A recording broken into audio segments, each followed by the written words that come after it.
ஒரு அழகான கிராமத்தில் பணக்கார தந்தை ஒருவர் இருந்தார். அவருக்கு 2 மகன்கள் இருந்தனர். அதில் இளைய குமாரன் தனக்கு சேர வேண்டிய சொத்தை தன் தகப்பனிடமிருந்து வாங்கி கொண்டு வீட்டை விட்டு சென்று விட்டான்.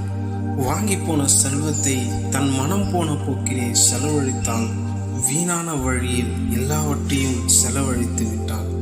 கையில் இருந்த எல்லா செல்வமும் செலவழிந்த பின் என்ன செய்வதென்று தெரியாமல் திகைத்து நின்றான் அந்த இளையகுமாரன். அங்கிருந்த ஒரு பண்ணையில் பன்றியை பராமரிக்கும் வேலையில் சேர்ந்தான் இளையகுமாரன்.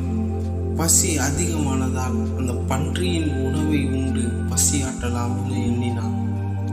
அந்த நேரத்தில் அவன் நினைவுக்கு ஒன்று வந்தது.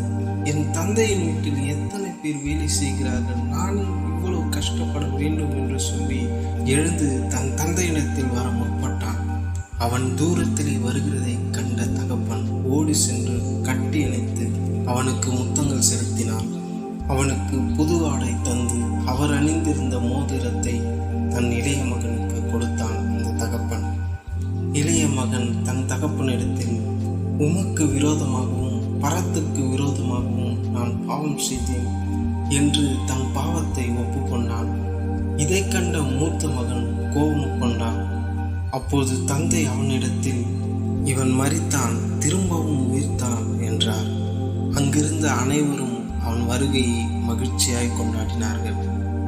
இது போலவே நாமும் இயேசுவை விட்டு எவ்வளவு தூரம் சென்றிருந்தாலும் சரி, நாம் திரும்பி வருகையில் நம்மை ஏற்றுக்கொள்ள அவர் போதுமானவராயிருக்கிறார்.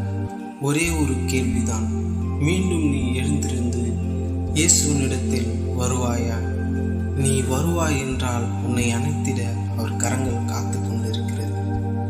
ஆமேன்.